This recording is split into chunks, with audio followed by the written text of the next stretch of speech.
Welcome back to Just Informed Talk Radio. I'm your host, Craig James. And without further ado, I want to introduce our guest. His name is Colonel Douglas McGregor. He served under President Trump as the senior advisor to the Secretary of Defense. He's written a number of books, his latest of which is Margin of Victory, 5 Battles That Changed the Face of Modern War. And he's overall an incredible military analyst who's given incredible insight into what's going on in Ukraine. I want to welcome Colonel Douglas McGregor. Are you here? Yeah, good morning. How are you? Good morning. Thank you for joining us. Sure. So I want to talk about a few different things, and the first of which has to do with what's going on in Ukraine. So there's a lot of places we could start with that, but let's just start with your understanding of where the conflict stands at this very moment. What do you see happening, and what's happened up to this point? Okay, well, we'll try to keep that a short summary. Right at the moment, the Russian military establishment, we're talking primarily about the army, that in February of 2022 could put about 90,000 combat troops into the field and numbered a little over 200,000 in terms of its regular force, with about 130,000 draftees, is now a force of 750,000.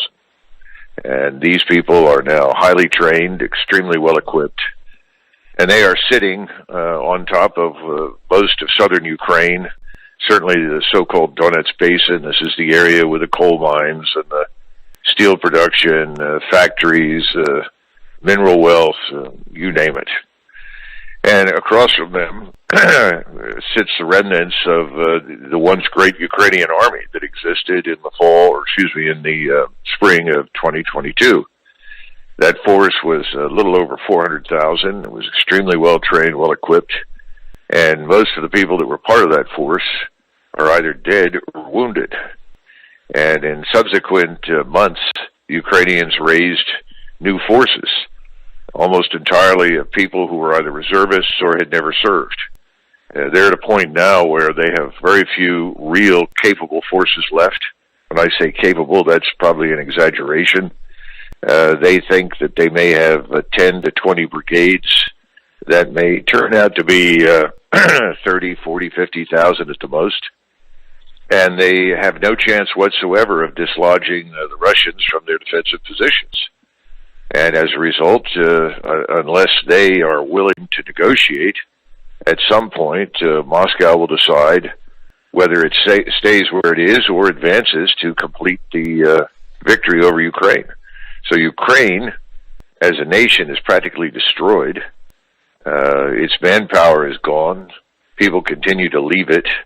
It was already a corrupt disgrace on the world stage. Now it's hardly more than a skeletal remains of what it was to begin with. So the question is, what are we going to do? What will the Europeans do? And our answer to this point is to double down on the policies that we followed to this point that have produced complete and utter disaster. Policies that have made Russia stronger and more powerful than it has been certainly since the 1980s, and ultimately creating conditions for the emergence of a force of more than 90 nations that are determined to get out from underneath the global financial system that the United States has built in favor of a new Russian, Chinese, Indian-led basket of currencies or new currency that is pegged to gold. So I'd say we've got a huge disaster on our hands in Ukraine, and strategically an even larger disaster for the United States. See, this is exactly what I'm talking about. Everything you just said is 100% accurate, and when you kind of unpack it, you go back to the beginning. How did we get here? And it seemed as though Ukraine wanted to have some sort of negotiated peace before they were decimated in this way. Talk about how the West intervened and prevented that from happening, and what that has eventually led to is a lot of what you're describing, correct? Well, I think that's an accurate statement. Zelensky is a very strange figure who began life as a comedian, couldn't even speak a word of Ukrainian, and as far as I can tell, had no real connections to quote-unquote Ukraine. He was thoroughly Russified. And he was elected on a peace platform, and the Ukrainian population overwhelmingly supported that, with the expectation that he would find a way to end the conflict. Obviously, the opposite occurred, and he's become the loyal and obedient puppet of Washington, D.C. and London. However, about 6 to 7 weeks into the operation, that is late March, it became pretty clear that the Ukrainians were losing badly, despite what you were told by the mainstream media in the West. There was probably no chance for a victory. And he actually entertained the idea of accepting neutrality for Ukraine. Initially, that was one of the key requirements that the Russians had. They did not want Ukraine to become a member of NATO and then ultimately become a base that would serve as a platform for attack against Russia. And they had reasons to feel that that would happen because they'd seen us put installations into Romania and Poland for Aegis missile systems. And their assumption was that these Aegis missile systems would find their way into eastern Ukraine and put their entire nuclear deterrent at risk. Zelensky said, all right, we'll entertain neutrality, which keeps us out of NATO and keeps foreign forces out of Ukraine. And immediately Boris Johnson was instructed by the Biden administration to fly into Kyiv and make it clear that that was unacceptable and they would have to continue to fight. We then made outrageous promises in the form of aid and assistance and billions in cash, all of which were designed to, quote-unquote, keep Ukraine in the war, because, as I'm sure your listeners remember, we were not terribly interested in Ukraine. We saw Ukraine as an opportunity in our imagination to bleed Russia, to sap its resources, ultimately destroy its forces, ruin its economy, and then ultimately to strip it of its resources in some sort of post-war environment that we controlled. That obviously has no chance of happening and never did. And the opposite of what we set out to accomplish has occurred. It's Ukraine and the Ukrainian nation that's destroyed. There's no easy way out except to admit the truth, and the truth is not very popular in Washington, D.C. And that's why I'm glad to have you on the show, because you're one of the few people I hear on all different platforms. I've been listening to you for a long time in your analysis. You're one of the few people who's willing to say the things that most people won't, which is the truth about the situation. So when we come back after the break, we're going to get into some more topics. We're going to talk about the Zaporozhye power plant, both sides saying there's going to be some kind of nuclear false flag. And we're also going to talk a little bit about controversial, BlackRock and JP Morgan already saying they're going to step up to help facilitate the Ukraine Development Fund. But before we go, just briefly tell the audience about, the Maidan Revolution. We only have a minute, so, just kind of give them a little background to how we got here. Well, this thing, called the Maidan Revolution, ultimately became an opportunity for the United States and its representatives on the ground at Kiev to install a government that was effectively willing to obey us and do whatever we told them to do in return for extraordinary promises of wealth and military assistance. This coup went largely unnoticed in the United States for the simple reason that very few people know where Ukraine is. Nobody understood what this revolution was all about. All they saw were pictures of tens of thousands of people milling around in Kiev talking about a new era of democracy, which of course made everybody very happy. But in truth, it was a cover for the Central Intelligence Agency and representatives from Washington, D.C., some of the same people you see now, to install a government that was consistent with what we wanted to achieve in Ukraine. Yeah, that's people like Victoria Nuland and that gang that is still working there today. So now I want to talk to him about some other interesting points that are just happening here. So we have the Zaporozhye nuclear power plant. Now this happened after the dam on the Dnieper River was essentially, I guess, destroyed. Can you talk about the dam being destroyed, the nuclear power plant, why Russia and Ukraine are both saying there's going to be some sort of nuclear dirty bomb attack on it, and then maybe we can talk a little bit about Lindsey Graham and Senator Blumenthal talking about, invoking Article 5 and all of that stuff. Can you kind of break it all down for the audience? Well, do as best I can. The nuclear power plant at Zaporozhye was in the news in the fall of last year when the Russians secured control of it. And that began a period when the Ukrainians and their supporters in the West, the Western media, began to essentially tell everyone that the Russians were now going to damage the plant, harm the plant, cause radioactivity to be released, and so forth. The International Atomic Energy Agency, IAEA, sent inspectors to the plant and found that the plant was very effectively secured by the Russians against Ukrainian attack, and that the reactors, most of them, were being shut down securely.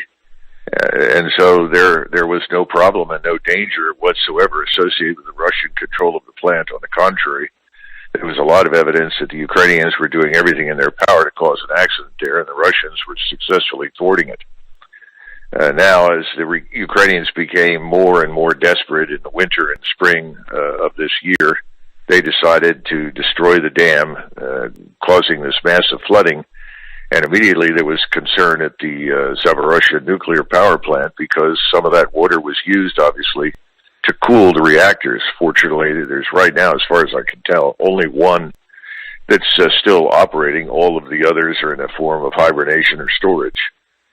And the Ukrainians then started arguing that the Russians were going to do something dastardly with the power plant, which of course is nonsense. And what in truth was happening, and continues to be a concern for everyone, is that given the desperate circumstances of the Ukrainian military, which is close to going out of existence, that the Ukrainians may actually do something that would cause radiation to escape. No one in their right mind wants that to happen. This plant sits in the middle of some of the most fertile farmland in the world, if not the most fertile farmland in the world. The Russians don't want to harm it, certainly not, neither do the Ukrainians. In fact, the great danger right now is that this war may end up causing famines in Africa and the Middle East because of the absence of the food that would normally be grown in much of Ukraine reaching these people. So no one with an ounce of common sense wants something like that to occur. But we also have a lot of evidence that the Ukrainians have been trying to put together something called a dirty bomb. Now, I don't know that they've had any success, but Zelensky's talked about it quite a lot. And that is a serious concern for the Russians because it would have a disastrous impact. It would certainly throw a wrench into the works that guarantees that this tragedy will be even greater than it already is. So hopefully that won't happen. I don't see any evidence that the Russians have anything other than plans to secure it and keep it safe. The question is, these desperate Ukrainians that are in Kiev, what are they prepared to do? I agree. I think, a lot of the Western media is reporting on this, and they're reporting what Zelensky is saying. And Zelensky, the president of Ukraine, he keeps saying, the Russians are going to do it. They're going to hit the power plant. And like you kind of just laid out there, that just doesn't make a whole lot of sense when you look at it from the perspective that Russia's in control of it, that Russia doesn't want to, like you said, destroy that area, and that it wouldn't do anything to really benefit them. It would actually only make their lives that much harder. So right. I think that's just kind of common sense, right? But when you watch the news, it just feels like they're telling us a fairy tale. You know what I mean? Well, I think fairy tale is probably kind. I think that the Western media and the Washington and London governments, supported by their globalist colleagues in Europe, have concluded that the narrative is what counts as opposed to reality. And thus far, they've been enormously successful in convincing most Europeans and most Americans that the Russians are evil, that this is a war they started, when in fact we've been responsible for starting this war, and this is stretched over many decades as we broke our promises and moved increasingly to the east towards Russia and did everything in our power to effectively threaten and push Russia and bully Russia into allowing us to dominate Ukraine and ultimately them. This sort of thing is very sad, but the problem is that despite the Russian hoax, which all of us lived through, most Americans continue to turn on the television, listen to the cable news networks, and believe whatever they're told. I really wish more Americans would raise questions. But unfortunately, in contrast to the Europeans, for whom this whole war is now becoming very, very real and very dangerous, most Americans don't care what happens over there. They're not terribly interested. And they've lost their sense of proportionality. They don't understand what it means to throw away $150 billion on this failed project.